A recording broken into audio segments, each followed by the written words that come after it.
Bem-vindo, tal como prometido, estamos de regresso esta semana com mais um programa do Fórum Bíblico. Agradecemos por estar desse lado, enquanto vamos procurar responder a algumas perguntas que, quem sabe, poderão ser também as suas.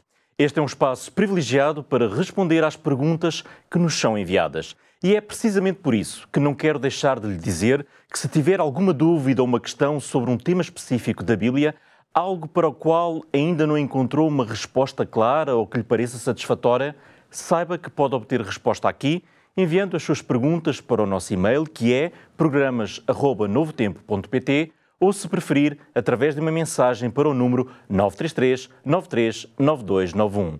Na mensagem acrescente o nome deste programa, Fórum Bíblico, para que a sua pergunta possa chegar até nós. Não sei neste momento qual é o meio pelo qual nos está a acompanhar, mas quero que saiba que o pode fazer através de vários canais. Pode assistir na televisão, no canal 186 da Mel, mas também pode ver no YouTube da Novo Tempo Portugal e, se gosta de ouvir, pode fazê-lo na rádio, sintonizando a frequência 91.2 FM, se estiver na região da Grande Lisboa, ou então ouvir a nossa emissão online em radiorcs.novotempo.pt, onde este programa é também difundido. No programa de hoje, nós vamos analisar uma declaração muito debatida do Novo Testamento, a qual encontramos numa das cartas do apóstolo Paulo, e se quer saber que declaração foi essa e o que é que Paulo quis dizer quando preferiu ou quando a escreveu, então permaneça na nossa companhia e acompanhe as respostas que o teólogo Artur Machado dará às perguntas que foram suscitadas por essa declaração em particular. Olá, Artur, bem-vindo uma vez mais. Vamos então já conhecer esta primeira pergunta, que nos vai introduzir depois também a declaração. O que quis o apóstolo Paulo dizer ao escrever, e aí vem a declaração, que o bispo deveria ser marido de uma só mulher? Muito bem. Esta declaração do apóstolo Paulo, ela vai aparecer nos conselhos que ele vai dar a Timóteo, no desenvolvimento da Igreja, onde ele vai falar, na sua primeira epístola, no capítulo 3, daquelas que deveriam ser as qualificações dos líderes da Igreja. E, portanto, nos primeiros 7 versículos desse capítulo 3, o apóstolo Paulo vai descrever uma funcionalidade que nós vamos ter já aqui no nosso ecrã, que é de episkopos. É uma palavra grega que vai aparecer 5 vezes no Novo Testamento, no livro dos Atos, na Epístola aos Filipenses e aqui na primeira Epístola a Timóteo, no capítulo 3, também em Tito, na Epístola de Paulo a Tito e na primeira Epístola de Pedro. Esta expressão episkopos vai designar um supervisor, um vigilante, aquele que faz respeitar aquilo que é certo. Esta expressão é desdobrada em 2 partes. A palavra epi, que significa sobre, nós vamos ter lá aqui, portanto, a palavra epi, que significa sobre, e a palavra skopos, que vem do grego skeptomai, que significa observar, vigiar, guardar. Portanto, o episkopos é aquele que vigia sobre, ou aquele que observa sobre, ou aquele que guarda sobre. No fundo, aquele que olha sobre a congregação. Esta palavra vai ser traduzida para o português pela expressão bispo, outras vezes por episcopo ou por líder. O apóstolo Paulo, na primeira epístola a Timóteo, no capítulo 13, no versículos 1 e 2, ele diz assim: se alguém deseja o episcopado, cá está, a excelente obra deseja. Convém, pois, que o bispo seja irrepreensível, marido de uma mulher, vigilante, sóbrio, honesto, hospitaleiro, apto para ensinar. E, portanto, o que Paulo nos está a dar são as características dos líderes que a Igreja deve ter em atenção quando escolhe pessoas para desempenhar certas funções. Devem ser pessoas que devem ter uma moral elevada, portanto, acima da média, e pessoas cuja piedade, portanto, seja comprovada. E Paulo vai nesta primeira epístola a Timóteo não apenas falar destes bispos, episcopos, como também vai falar de uma outra função, que é a dos diáconos. Na passagem paralela que Paulo também escreve a Tito, ele vai dizer a Tito o seguinte: deixei-te em Creta para que pusesses em boa ordem as coisas que ainda restam e de cidade em cidade tu estabelecesses presbíteros, como já te mandei, dizia Paulo. E quais seriam as qualidades destes presbíteros? Ele vai dizer: irrepreensível, novamente a expressão marido de uma mulher que tenha filhos fiéis, que não possam ser acusados de dissolução, nem desobedientes. Porque convém, interessante que Paulo diz, que o bispo seja repreensível como despenseiro da casa de Deus, não soberbo, não iracundo, não dado ao vinho, não espancador, não cobiçoso, nem de torpe ganância, mas dado à hospitalidade, amigo do bem, moderado, justo, santo, temperante, retendo firme a palavra que é conforme a doutrina. Ora, nesta passagem a Tito, Paulo não menciona diáconos, como ele faz na primeira epístola a Timóteo, mas dá um outro nome ao líder, que nós vamos ver no nosso ecrã, presbúteros, de onde nos vem a palavra portuguesa presbítero ou ancião. Nós já vimos episcopos, o supervisor, aquele que vigia sobre. Agora temos aqui o presbúteros. O que nos desperta a atenção nestas duas passagens diz-se que, tanto num caso como no outro, ele tem que ser marido de uma mulher. Ora, no grego, isto diz-se da seguinte maneira: mias gonaikos haner. E se traduzíssemos literalmente, seria o que está ali: de uma mulher, marido. A palavra grega para o homem é aner, a palavra grega para mulher é gonaikos. E é interessante que esta expressão não aparece nos escritos gregos antes das epístolas pastorais. Talvez porque a ideia de uma mulher homem não fosse era estranho. muito aceite, digamos, no pensamento greco-romano. Mas o apóstolo Paulo, na primeira epístola a Timóteo, no capítulo 5 e no versículo 9, vai dizer acerca das viúvas uma coisa interessante. Ele vai dizer assim: nunca seja inscrita viúva com menos de 60 anos, e só a que tenha sido mulher de um só marido. Ora, a expressão que Paulo utiliza, porque nós traduzimos mulher de um só marido, é esta que nos vai aparecer aqui. Enos andros guné, de um homem e mulher.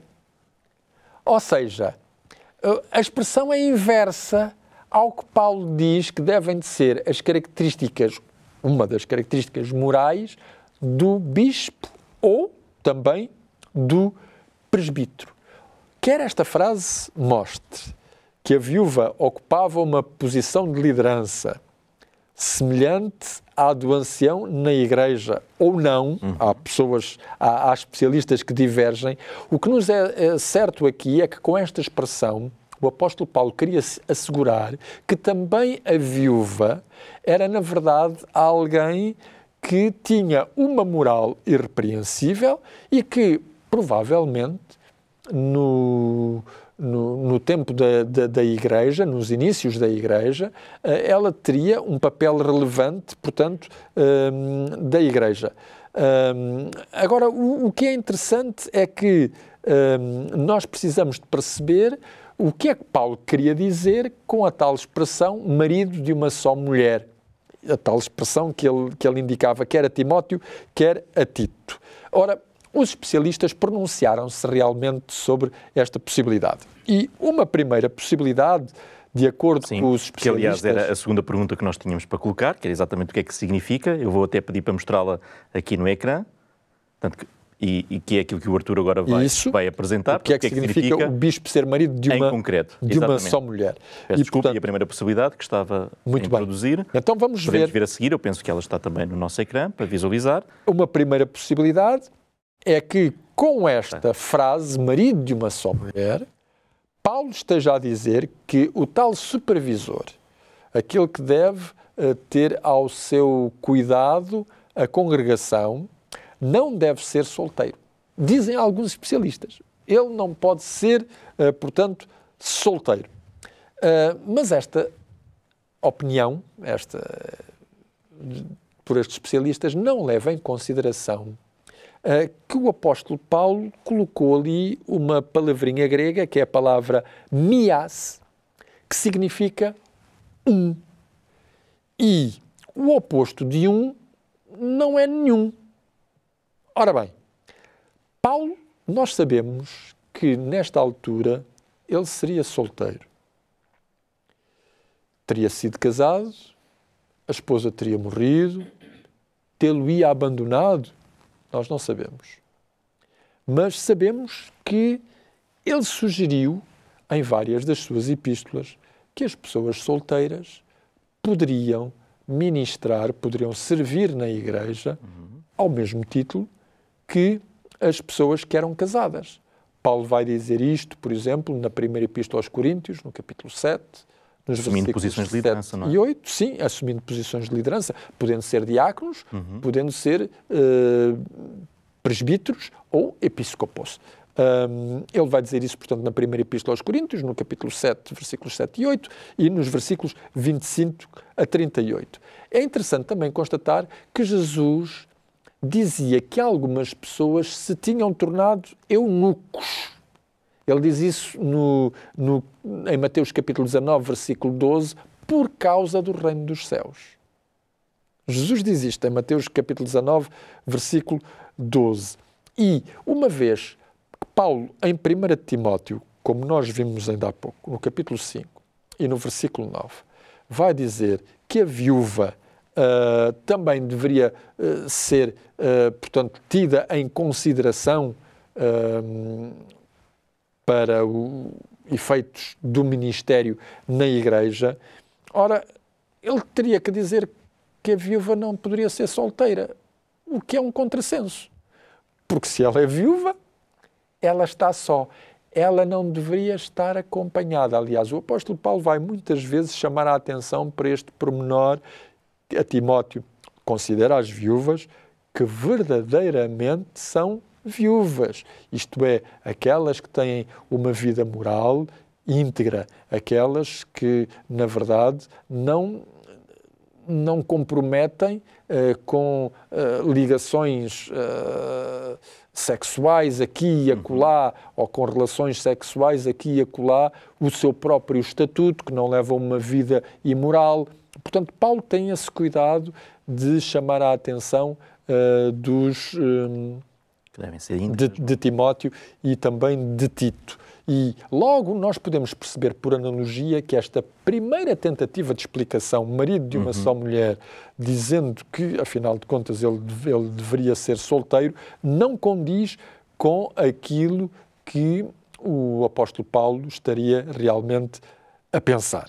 Nós daqui a pouco continuaremos com as nossas outras possibilidades. Há outras possibilidades de resposta, nós, que ainda vai discorrer, nós também teremos que ir para intervalo, mas mesmo antes de irmos para intervalo, eu gostaria de lhe mostrar a oferta que nós temos para si neste programa.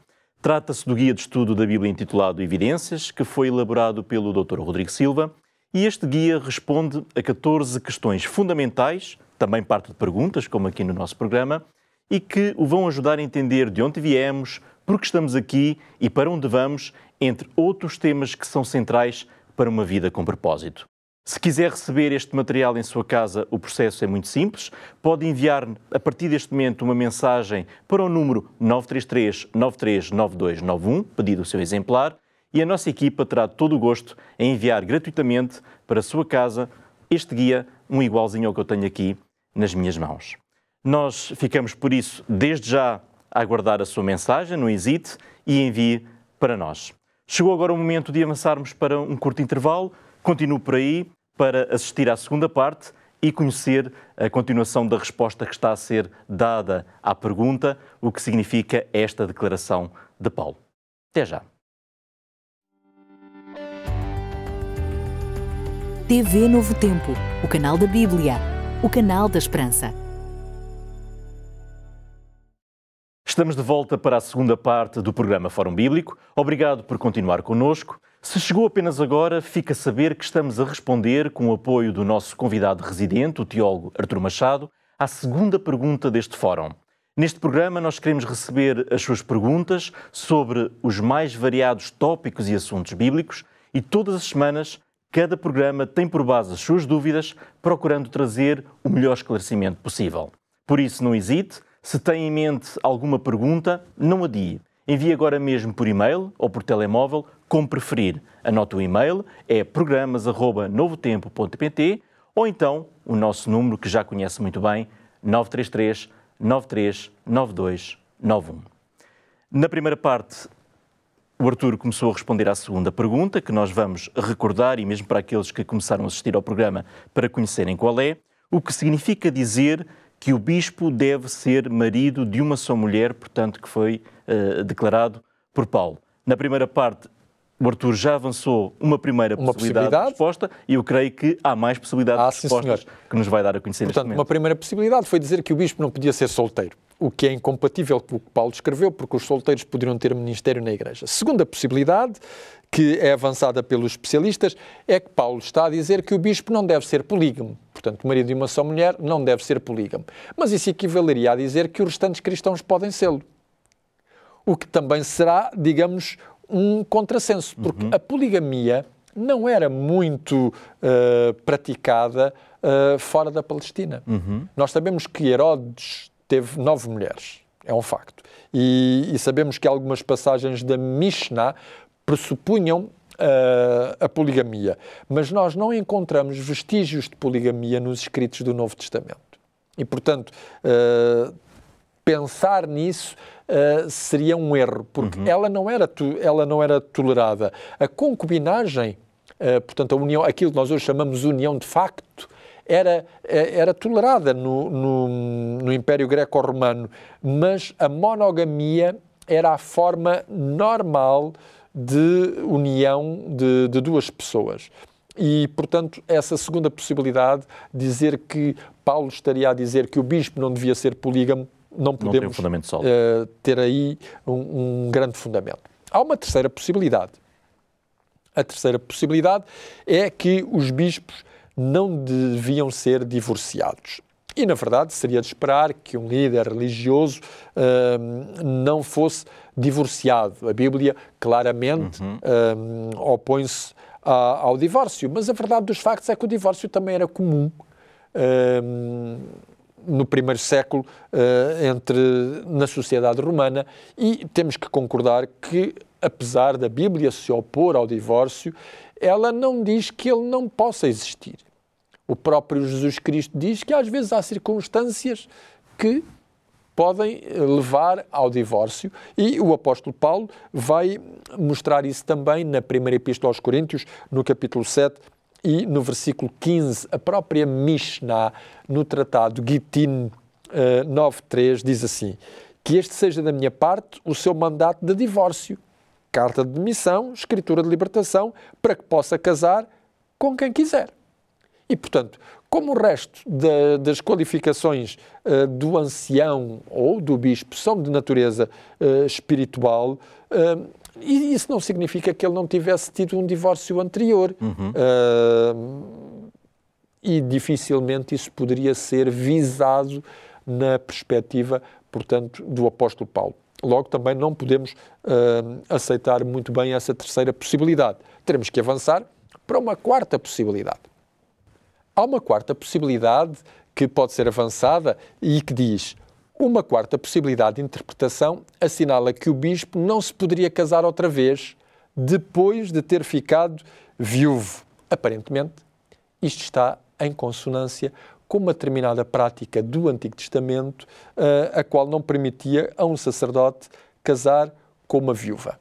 Também poderemos pensar em Lucas. Lucas vai louvar a profetisa Ana porque ela era viúva há muito tempo, quando ela viu Jesus Cristo bebé ainda. Portanto, ela tinha ficado viúva pouco tempo depois de ter casado e não tinha voltado a casar.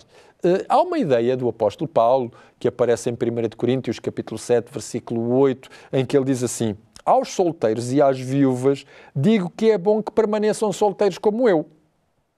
E, portanto, daí eu dizer que o apóstolo Paulo, nesta altura em que escreve a Timóteo, portanto, já estava neste estado de solteiro. Mas há alguns versículos mais adiante, nessa primeira epístola de Coríntios, o apóstolo Paulo admite que a viúva está livre para casar novamente. No entanto, ele aconselha, era melhor ela permanecer solteira. E, portanto, embora esta possibilidade, esta interpretação esteja em harmonia com o que o apóstolo Paulo aconselha muitas vezes acerca das viúvas, ela também enfrenta uma série de problemas, porque em 1 Timóteo 5,14, depois de Paulo dizer que o bispo deveria ser, que a viúva deveria ser mulher de um só homem, Paulo vai aconselhar as viúvas a casarem-se. E é interessante que no Império Romano elas não eram aconselhadas a casar, elas eram obrigadas a casar. Viúvas antes dos 50 anos eram obrigadas a casar segunda vez. O imperador César Augusto tinha ordenado justamente que as viúvas com menos de 50 anos casassem. E o novo casamento, por causa de uma viuvez, não é permitido, não é, proibido no Novo Testamento. Nem a regra do sacerdócio se impõe na Igreja cristã, porque já foi, digamos, ultrapassada. Portanto, nenhuma destas possibilidades é viável para compreendermos esta citação de Paulo. Resta-nos uma outra possibilidade. E a outra possibilidade é esta. Segundo alguns especialistas, Paulo estaria aqui a falar da infidelidade matrimonial, ao dizer que o bispo e o presbítero devia ser marido de uma só mulher. Paulo estaria a dizer uma coisa muito simples: deve ser fiel ao seu cônjuge. E isto está de acordo com aquilo que Teodoro de Mopsuestia vai descrever sobre as qualidades do bispo, já nos finais do século IV, princípios do século V. Ele vai dizer: o bispo deveria ser alguém que, se casar com uma mulher, vive com ela com prudência, guarda-se para ela e dirige para ela o desejo da sua natureza. E, portanto, era isto que o apóstolo Paulo estaria a fazer referência, porque o bispo ou o ancião na igreja deveria dar um exemplo de excelência moral. E conduta cristã. Conduta cristã, acima da média. E embora muitas vezes no mundo greco-romano a moralidade conjugal não fosse muito respeitada, o apóstolo Paulo dizia: os líderes espirituais devem dar, portanto, neste caso, o exemplo deve ser um homem com uma moral inquestionável, inteiramente fiel à sua única esposa, e, portanto, seria isto que o apóstolo Paulo estaria a dizer. John Stott, que é um teólogo contemporâneo, ele diz isto de uma outra maneira. Ele diz assim: os supervisores credenciados da Igreja, que são chamados a ensinar doutrina e exercer disciplina, devem eles próprios ter uma reputação imaculada na área do sexo e do casamento. E, portanto, está aqui mencionado o que Paulo pretendia dizer com maridos de uma só mulher. Pessoas que fossem fiéis no seu relacionamento matrimonial e, dessa maneira, darem o exemplo na sua congregação. E isto também se aplicaria, digamos, aos diáconos, embora os diáconos não fossem só homens, porque nós temos uma mulher, Febe, Cencreia, mencionada na Epístola aos Romanos, que seria, portanto, diaconisa.